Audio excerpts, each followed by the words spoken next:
Dimas. Oh, they've got the fourth goal! And it's the big man! But straight away you had one of the assistants. Well, let me talk about this goal first.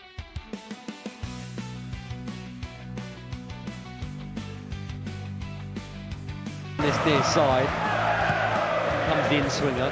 It's towards Baggett, and it is in. And we're running into the last 10 minutes now, and football can change really.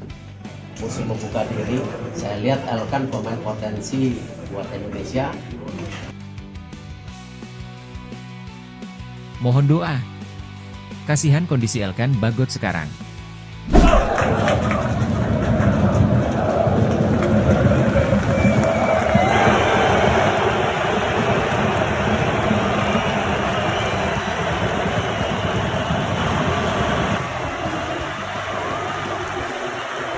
How do you think about the new players you have to play with in the defense?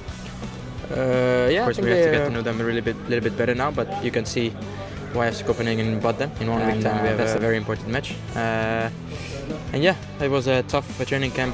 And Kevin, there's been a lot of focus. PSSI dikabarkan sudah hubungi agen Kevin Dix, lampu hijau untuk gabung ke timnas.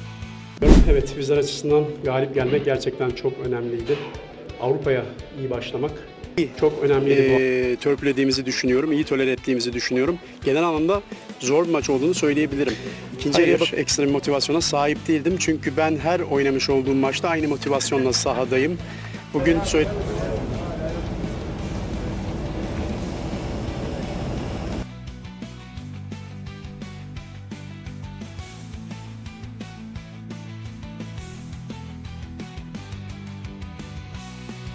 Timnas Indonesia berpotensi kehilangan pemain keturunan 260,72 miliar rupiah.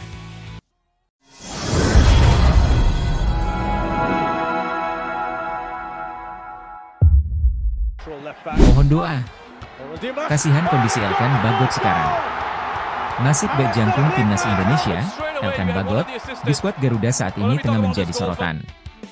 Sejak awal tahun 2024, pemain keturunan Indonesia Inggris ini absen dari panggilan timnas.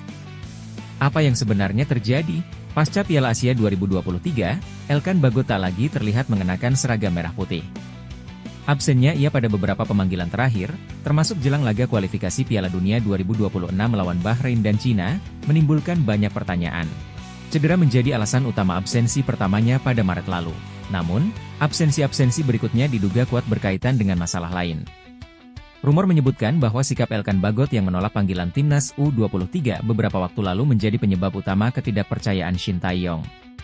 Pelatih asal Korea Selatan itu dikabarkan masih merasa kecewa dengan keputusan bek berusia 22 tahun tersebut. Selain masalah dengan pelatih, kondisi fisik Elkan Bagot juga tengah mengalami kendala. Sejak akhir Agustus, ia mengalami cedera kaki yang membuatnya absen dalam beberapa pertandingan bersama klubnya, Blackpool FC. Cedera ini tentu saja sangat mengganggu perkembangan karirnya.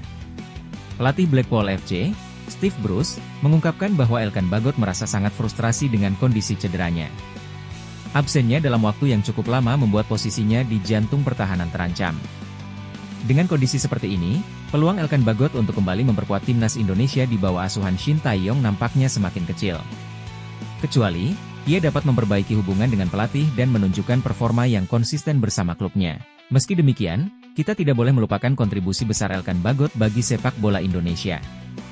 Ia telah menjadi salah satu pemain kunci dalam beberapa tahun terakhir dan berhasil membawa timnas Indonesia lolos ke beberapa turnamen penting. PSSI dikabarkan sudah hubungi agen Kevin Dix, lampu hijau untuk gabung ke timnas. Kevin Dix, pemain bertahan yang saat ini bermain untuk klub papan atas Denmark, FC Copenhagen, mengungkapkan bahwa agennya baru saja dihubungi oleh Persatuan Sepak Bola Seluruh Indonesia, PSSI. Ini merupakan langkah awal PSSI untuk mencoba mendatangkan Dix ke timnas Indonesia. Kabar ini tentu membawa harapan besar bagi pencinta sepak bola Indonesia yang sudah lama menginginkan pemain keturunan Indonesia ini bergabung dengan timnas. Dalam sebuah wawancara eksklusif, Kevin Dix mengaku bahwa pendekatan PSSI ini menjadi kehormatan besar baginya. Ia menyatakan senang bahwa federasi melihatnya sebagai potensi tambahan yang berharga untuk timnas. Selain rasa hormat yang diberikan oleh PSSI, Kevin Dix juga sangat tersentuh oleh dukungan besar yang ia terima dari para penggemar sepak bola Indonesia, baik di media sosial maupun saat ia berkunjung ke Indonesia.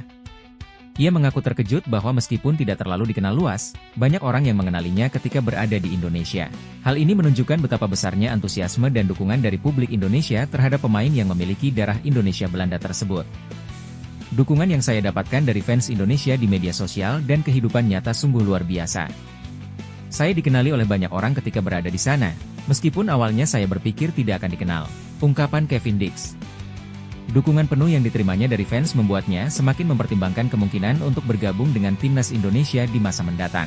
Kevin Dix lahir di Belanda dan telah membangun karir yang sukses di berbagai klub Eropa. Namun, dengan darah Indonesia yang mengalir dalam dirinya, kesempatan untuk membela timnas Indonesia menjadi suatu pilihan besar yang harus ia pikirkan dengan matang. Pemain yang kini berusia 27 tahun ini menyadari bahwa keputusannya akan berdampak besar, tidak hanya untuk dirinya, tetapi juga bagi karir internasionalnya di sepak bola. Bagi Kevin Dix, pilihan untuk membela Indonesia akan menjadi momen besar dalam karirnya. Timnas Indonesia saat ini sedang dalam masa kebangkitan dan terus memperkuat skuadnya dengan pemain-pemain berbakat, termasuk dari pemain keturunan yang bermain di Eropa. PSSI tentunya melihat Kevin Dix sebagai pemain yang memiliki potensi besar untuk menambah kekuatan pertahanan timnas Indonesia. Dengan pengalamannya bermain di Eropa, Dix diakini mampu membawa kualitas dan pengaruh positif ke dalam tim. Kehadiran pemain sekelas Dix di timnas Indonesia akan meningkatkan level permainan tim serta memberi pengalaman internasional yang sangat berharga, terutama di kompetisi besar seperti kualifikasi Piala Dunia dan Piala Asia. Timnas Indonesia berpotensi kehilangan pemain keturunan 260,72 miliar rupiah. Timnas Indonesia bisa kehilangan kesempatan untuk diperkuat pemain keturunan B sayap kiri yang punya harga pasar 260,72 miliar rupiah, yaitu Jayden Oosterwolde. Seperti diketahui, Jayden Oosterwolde memiliki darah Indonesia. Ia bahkan dikabarkan pernah dihubungi PSSI. Akan tetapi, pemain berusia 23 tahun ini menolak tawaran untuk bermain di timnas Indonesia karena berhasrat menembus Belanda. Menariknya hal tersebut bisa jadi kenyataan karena ofisial timnas Belanda disebut telah memantau perkembangan Jayden Oosterwolde. Kabar ini diungkapkan oleh media Turki, Fanatik via akun X. Disebutkan ofisial timnas Belanda memantau Jayden dalam laga FC Twente versus Fenerbahce. Jayden Oosterwolde memang saat ini bermain untuk Fenerbahce. Ia tampil penuh ketika klubnya menahan FC Twente dengan skor imbang 1-1. Dengan dipantaunya Jayden oleh timnas Belanda, maka semakin dekat ia bakal bergabung dengan anak asuh Ronald Koeman. Oleh sebab itu, timnas Indonesia bisa saja kehilangan kesempatan untuk membujuk pemain keturunan tersebut berseragam merah putih. Di laga itu juga ada satu pemain keturunan yang juga tampil. Ia adalah Maes Hilgers. Beruntungnya, PSSI sudah gerak cepat untuk menaturalisasi Maes Hilgers yang kini sudah menjadi WNI, dan diprediksi debut bersama timnas Indonesia pada 10 Oktober mendatang. Malaysia dan Cina kompak sebut timnas Indonesia berkolusi dengan FIFA soal proses naturalisasi pemain keturunan. Masyarakat Malaysia dan Cina kompak menuduh timnas Indonesia berkolusi dengan FIFA dalam proses naturalisasi pemain keturunan. Mereka iri proses naturalisasi pemain-pemain keturunan begitu mudah dan cepat. Ambil contoh Maes Hilgers dan Eliano Reijnders.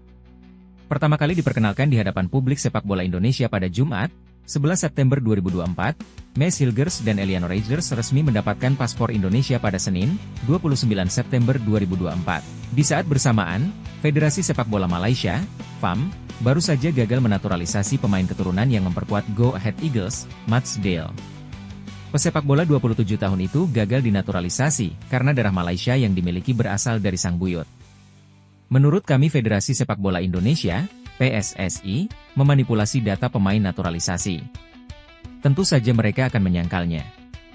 Dulu sepak bola Indonesia sering dipandang negatif di Asia. Sekarang malah kantor FIFA berlokasi di Jakarta.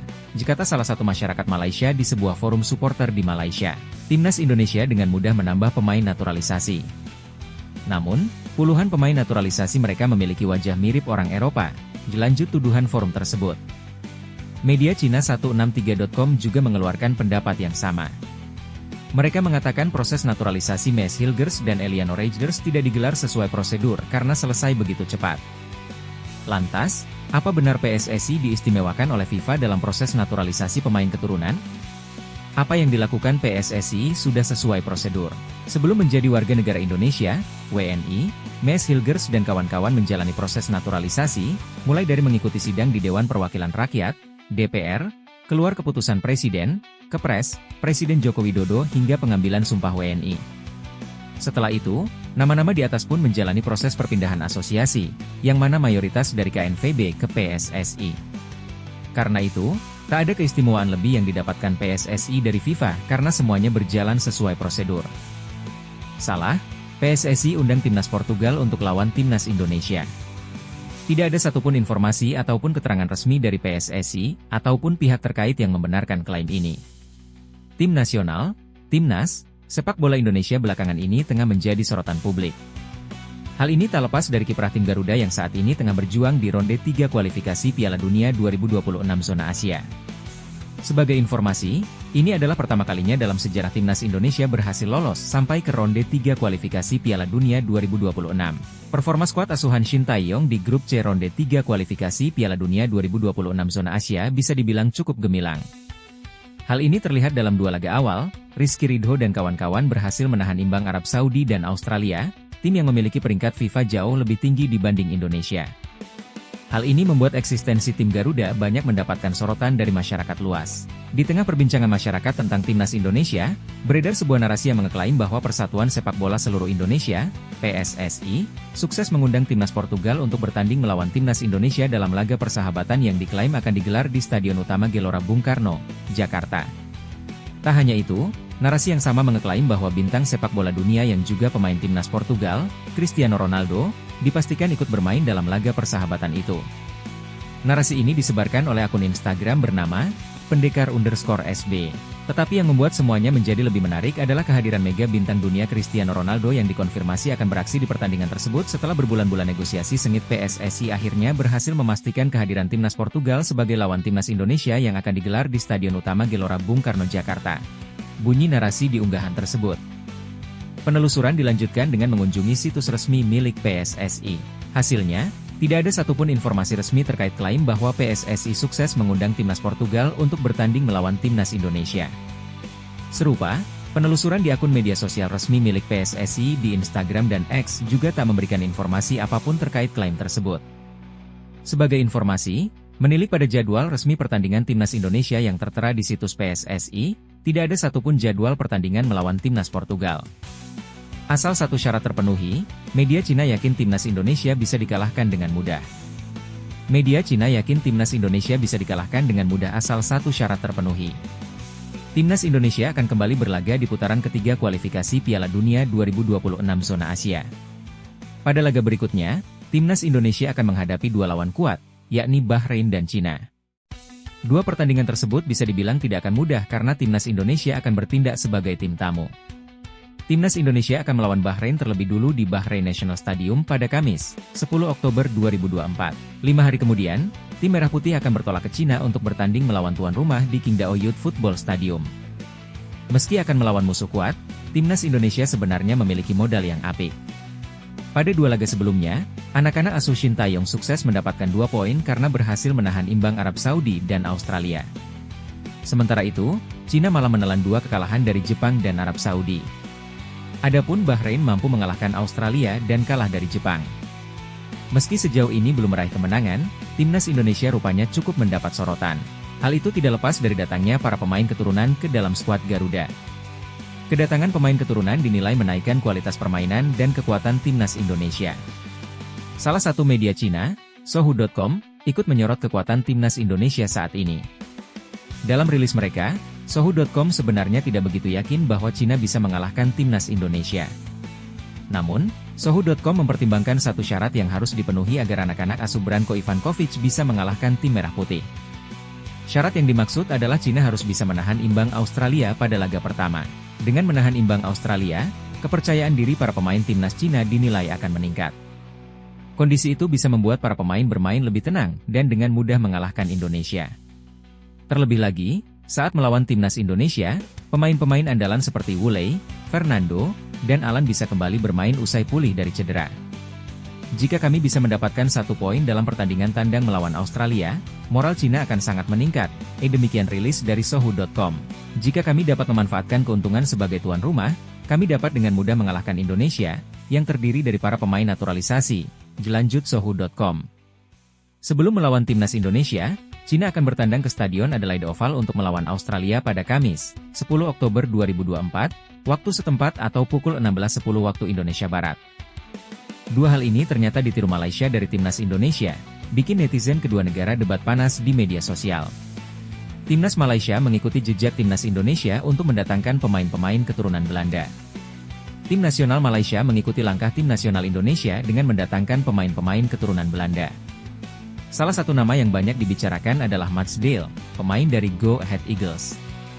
Mats Dale, yang memiliki darah campuran Malaysia-Belanda, juga menyatakan ketertarikan untuk bergabung dengan Harimau Malaya. Ia mengungkapkan harapannya untuk mengenakan jersey tim nasional kepada manajer Harimau Malaya, Pau Marty Vicente. Selain itu, ada juga Ferdi Druij, penyerang dari Rapid Wien yang saat ini dipinjamkan ke PEC Zwolle. Kedua pemain tersebut dilaporkan sudah menyelesaikan dokumen untuk menjadi warga negara Malaysia. Kabar mengenai pemain berdarah Belanda yang akan bergabung dengan Malaysia memicu diskusi yang cukup sengit di media sosial antara netizen dari kedua negara. Hal ini disebabkan oleh beberapa netizen Malaysia yang sebelumnya menyebut timnas Indonesia sebagai Indo-Dutch, akibat banyaknya pemain keturunan Belanda yang memperkuat skuad Garuda. Namun, jika kesepakatan dengan Druij dan Dale benar-benar terwujud, Malaysia harus siap menghadapi kenyataan bahwa mereka mengikuti langkah timnas Indonesia. Setelah timnas Indonesia mengangkat Shin Tae-yong sebagai pelatih, Malaysia juga mengikuti langkah serupa dengan mendatangkan Kim Pan-gon dari Korea Selatan. Namun, masa jabatan Kim tidak berlangsung lama seperti Shin Tae-yong, karena ia mengundurkan diri pada Selasa, 16 Juli 2024. Keputusan Kim untuk mundur mengejutkan banyak pihak, mengingat ia dianggap mampu meningkatkan performa timnas Malaysia. Sayangnya, Harimau Malaya gagal melaju ke R3 kualifikasi Piala Dunia 2026. Menariknya, Kim Pan-gon tidak mengungkapkan alasan di balik keputusannya untuk mundur, dan media di Malaysia pun dilarang untuk menanyakan hal tersebut. Here we go! Ula Romeni dikonfirmasi tidak tolak naturalisasi timnas Indonesia, tapi YouTuber Yusa Nugraha membeberkan situasi Ula Romeni yang disebutnya tidak menolak timnas Indonesia, namun memiliki alasan tertentu yang membuatnya belum berseragam merah putih. Situasi Ula Romeni itu dibeberkannya lewat video terbarunya yang diunggah di kanal YouTube Yusa Nugraha dengan judul, "Pemain selanjutnya sedang dinegosiasikan". Dalam unggahan tersebut, Yusa menyebutkan bahwa PSSI telah menjalin komunikasi dengan penyerang milik FC Utrecht itu. Ya, PSSI sudah komunikasi dengan dia, Ula Romeni, Pak Erik Thohir, juga sudah komunikasi dengan dia, dan semua tahap, langkah Pak Erik sudah benar, sangat profesional, kata Yusa. Meski PSSI sudah menjalin komunikasi dengan baik ke pihak Ula Romeni, tetap saja belum ada titik temu antara kedua pihak. Walau belum menemui titik temu, Yusa memastikan bahwa hal ini bukan berarti Ula Romeni menolak membela timnas Indonesia. Mantan pemain didikan Feyenoord itu mengatakan jika Ula Romeni masih membutuhkan waktu untuk mengambil keputusan membela negara leluhurnya. Nah, ini bukan berarti kalau dia tidak mau bermain di timnas Indonesia. Mungkin dia masih membutuhkan waktu untuk mengambil keputusan, dilanjutnya. Yusa pun membandingkan kasus Ula Romeni ini dengan Justin Hubner yang sempat sulit dinaturalisasi, dan kemudian memutuskan untuk membela timnas Indonesia. Kita tahu di masa lalu ada Justin Hubner. Dia juga membutuhkan waktu untuk bisa benar-benar kasih jawaban pasti untuk membela timnas Indonesia, pungkasnya. Sebagai informasi, Ula Romeni disebut-sebut merupakan daftar teratas pemain keturunan yang akan dinaturalisasi untuk mengisi lini serang timnas Indonesia. Hal ini tak lepas dari catatan pemain berusia 24 tahun itu. Di musim ini saja, dirinya telah melesakkan 2 gol dari 6 pertandingan di Eredivisie 2024-2025. Jika mundur ke belakang, pemain keturunan Medan, Sumatera Utara itu juga pernah menorehkan catatan apik dengan mencetak 11 gol dari 33 laga di Eredivisie 2022-2023. Catatan-catatan apik itu membuat Ula Romeni diyakini menjadi pemain yang tepat untuk mengatasi mandulnya lini serang timnas Indonesia. Dengan alotnya proses pendekatan ke Ula Romeni, Yusa Nugraha pun menuturkan bahwa naturalisasinya kemungkinan tidak akan terjadi dalam waktu dekat. Meski begitu, timnas Indonesia tampaknya tak akan pusing mencari penyerang-penyerang keturunan baru, seiring adanya minat yang datang dari penyerang keturunan lainnya. Sebagai contoh ada Mauro Zijlstra dan Miliano Jonathans. Nama pertama bahkan saat ini sedang dalam tahap pemeriksaan dokumen untuk naturalisasi. Sedangkan Miliano Jonathans juga terang-terangan mengaku terbuka membela timnas Indonesia usia tampil apik bersama Vitesse Arnhem di kasta kedua Belanda atau Eerste Divisie musim ini.